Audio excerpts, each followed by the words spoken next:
Welcome to The Hypnotist, the show that gives you inside access to cutting-edge hypnosis with real clients facing genuine issues. Brought to you by the hypnotherapist demanded by celebrities, CEOs, and even royalty, Adam Cox. These recordings took place live from Adam's clinic in London's world-famous Harley Street.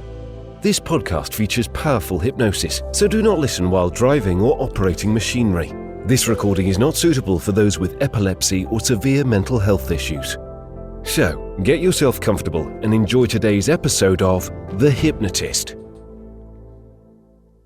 Hello, it's Adam here, and in this episode of The Hypnotist, I'm going to be doing a very brief hypnosis session based on memory recall, including perhaps information that you've forgotten, something physical that you've misplaced or lost, or something that you would just like to remember in more detail. And that might be a memory that somehow has faded in some way. Now, this is actually a request that I've had from about 3 different listeners that they've said, can you do a hypnosis session to help me remember something physical? So something where they've put something, or maybe a password, something like that. Now, the reality is, and this is a bit of a reality check, which I don't want to dilute the effectiveness of this hypnosis session, but it's important for me to be transparent and credible here. There is no scientific research that says that hypnosis can help you to remember a memory. So it can improve performance in exam studies and things like that. But this is if you've already had access to that. And what it's really doing is putting you in a resourceful state where you have the confidence in your own abilities. But in terms of remembering something specific, and there's been cases where people have forgotten, let's say, the seed phrases to a crypto wallet or a password to an important secure file, and they've gone to Hypnotist, and there isn't really evidence that it improves on that. So the reason that I'm doing this is if you do actually have a high level of memory at the point where you've actually done the thing, and there is a subconscious block preventing you from accessing this information, this hypnosis session is designed to change that. But it won't help you remember something that you weren't paying attention to begin with, or that didn't transfer from your short-term to long-term memory anyway. And that's just me being fully transparent. This is designed to give you a boost if it's something that has been in your long-term memory. You just simply can't access it currently. This is what this hypnosis session is designed to do. Something else I just wanted to highlight as something new. For all podcast listeners, now on my website, I actually have a number of hypnosis downloads available as MP3 downloads, which many of them aren't available as podcast episodes, and even the ones that aren't going to be interrupted with Spotify advertising and the introduction that I do. There is a 50% discount for anyone that listens to the podcast. All you would need to do is to check out my website, adamcox.co.uk, click downloads, and in the checkout, if you use the Hypnotist as a coupon code, so that's the Hypnotist, all one word, you'll get 50% off. Obviously, don't share that with anyone else. This is only for people listening to the show. Now, straight on to boosting your memory for things you've forgotten hypnosis. So find a quiet place where you won't be disturbed, relax, and enjoy the session.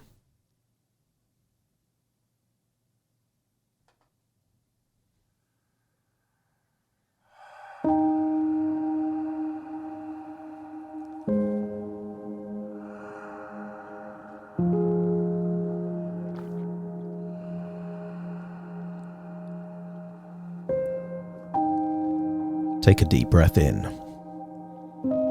And as you breathe in a feeling of calm and relaxation. And as you exhale, allow feelings of tension or stress to leave your body in your outward breath, enabling you with each and every breath to feel deeper and deeper relaxed. Now, as you breathe in and breathe out, notice that the more relaxed you feel, the deeper into a trance-like state you're able to go. And as you continue to breathe in and breathe out, notice that your arms are feeling limp and loose, that any tension in your face is just melting away. Notice that it feels easier to breathe even deeper, and as you exhale, just notice more of that air leaving your body. That's it, deeper and deeper relaxed. And as you breathe in and breathe out, I want you to entertain the idea of memory. And just recall how many times in your life you've seen something and it's brought back a memory, a moment that you thought you'd lost. Maybe you saw an old photo, smelt a particular smell that reminded you of maybe a time in your past where that smell was also there.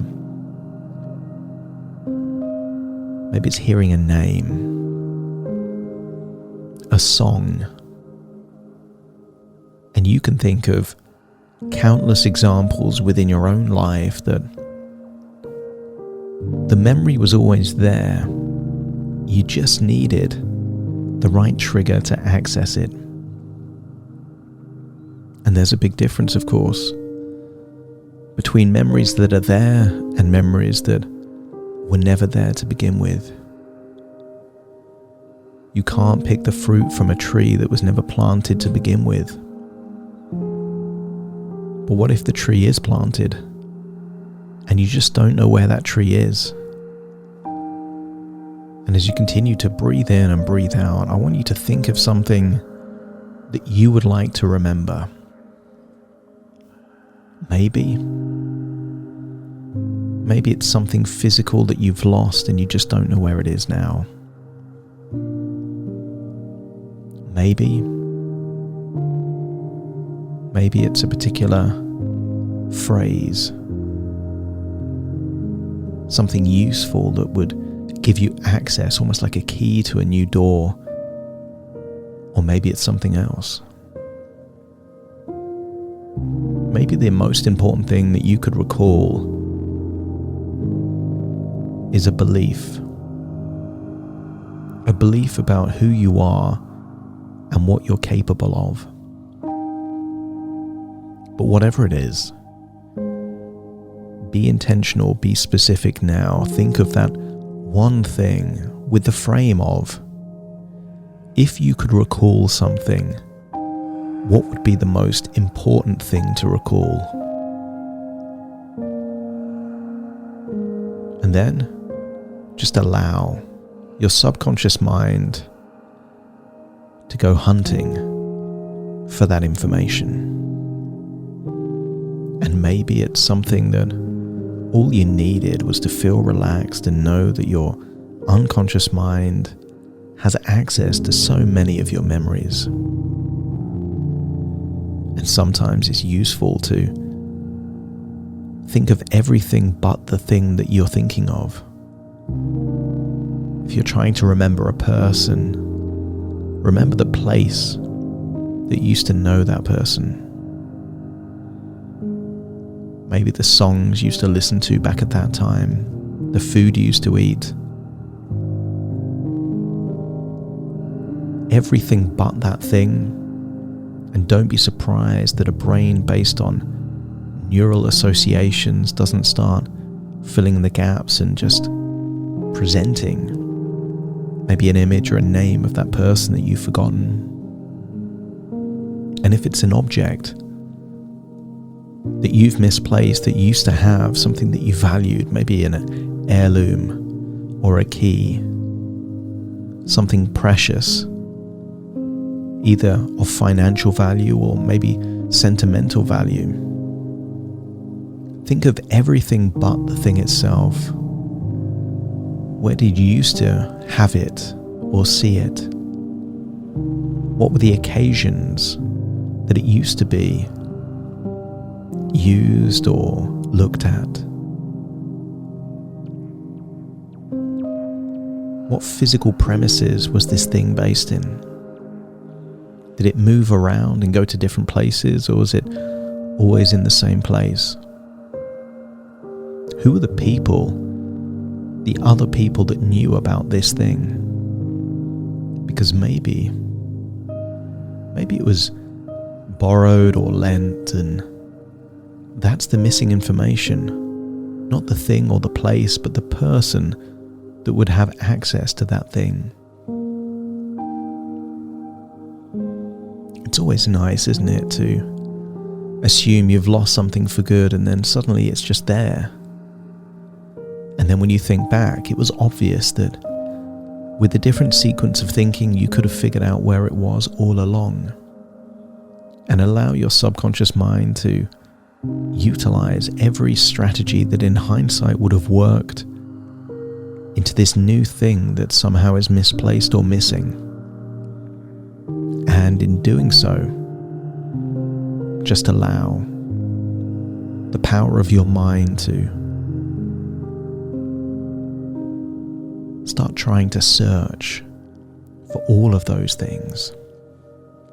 Your mind can be given something to do, almost like if you ask yourself a question, your mind can go and retrieve the answer. And the question here is that if your mind was to know where this thing is, where would it be?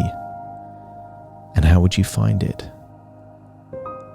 Not that you know, but just if you were to know, where would it be? And what triggers around that thing could give you an insight to those things? That's right. I want you to get a sense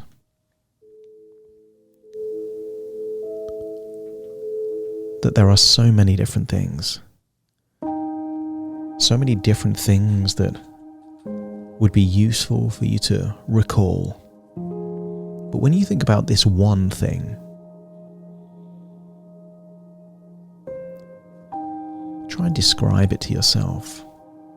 If it's a physical thing, what was the size, the shape, the color, the weight? If it's a word, start thinking of when you would have spoken those words or read that word. If it's a location of something, think of the thing itself. And then go back in time and think, where would I have put that thing back then to keep something safe if I then needed to see it later? The clue here is that if you go back and think the same way that you thought back then, maybe in the present you can think the same way now. If it's a password, you can go back and think, what were the kind of passwords that I was using back then? Would I have written it down? Would I have typed it somewhere? And sometimes if it's on digital devices, these are automatically saved, but only on certain machines. And if you find the same machine and you access it, maybe that password is saved in a way that you could use it again. Go back in time to the moment that you first saw that word, saw that phrase. And then the moment that you wake up, just write down whatever words come to mind, whatever phrases come to mind. And trust that your unconscious mind now is activating a part of your mind that you've used before, unconsciously, of course. Because there have been times in your life where maybe you've bought a new car and for a few days afterwards, you couldn't help but see the same make, model and colour of car wherever you looked. Or maybe you heard a new word and this word was always being spoken, but now that you've learnt this new word, you're being reminded of it, hearing it from other people in different contexts, like they're saying it for the first time. This is your reticular activating system, a power of your mind that seeks out what it deems to be important to you. And right now you are deeming whatever this thing that you've lost or forgotten is now important to you. The power of your mind will scan billions of possible bits of information, deleting, filtering, and presenting you through intuition clues that will enable you to hunt down whatever is relevant for you. Allow your unconscious mind to act as a radar, a metal detector, a heat-seeking missile that will now hone in. In the next few days and weeks, if you feel intuition giving you clues as to places you should go to, old boxes you should look through, old people that you used to know at the time, then follow that intuition, because it's probably the power of your subconscious mind giving you clues to hone in. And you remember when you were a child and used to play the game of hotter or colder. Someone would hide something there in your house, and they would say if you're getting warmer or hotter or colder as you got closer or further away, and just allow your unconscious mind to do the same thing now to enable you to get a sense of if you're getting warmer or cooler, hotter or colder. Not expecting to just magically find or discover this memory or this thing, but still being open to the possibility that an insight, a eureka moment, that moment where Archimedes had that flash of inspiration jumping out of the bath when he'd figured something out, that didn't come from the conscious, that came from the subconscious. And your own eureka moment might be a flash of insight of exactly what this thing is and where it is and how you can utilize it. Or it might come to you slowly in clues that enable you to hone in on exactly what you need in the way that you need it. But also know that even if you never recall this thing and never find this thing, never remember that memory ever again, your life is still valuable. One of the tragedies of life is that people can live a life of if only and what could have been. The real value is knowing that you have a life to live and to make the best of whatever your situation is right now. Treat it that if you remember this thing or find this thing, recall this memory or find what you've lost, treat it like a bonus. Allow the pressure to be taken off and allow the playful imagination of your subconscious mind to be like a child playing hide and seek all over again. Make it fun, make it playful, and don't be surprised if in the next few hours, days, weeks, suddenly this thing that you've been looking for you will find. And when you find it, you'll have wondered why that particular chain of thoughts, way of thinking, wasn't thought of earlier. But pay that no mind. Just know that if you find it, it's a bonus, and if you don't, then you've already written it off in your mind anyway. Assume you will never remember this thing or find this thing ever again, and now if you do, it's a bonus.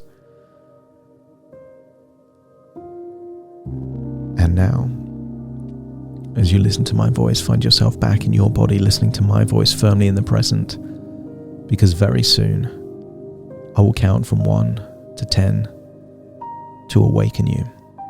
You will awaken feeling resourceful, receptive, open to accessing forgotten thoughts and lost memories, knowing that whatever happens is meant to happen, starting to count to awaken you.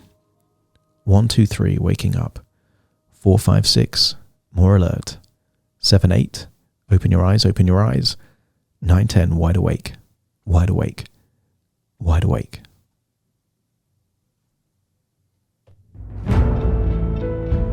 Thank you for listening to The Hypnotist with Adam Cox, the show that gives you inside access to cutting-edge hypnosis with real clients facing genuine issues. To automatically receive the latest episodes, please subscribe. If you'd like to support the show, please share this episode with just one friend you think it could help. And if this episode helped you, please leave us a 5-star review.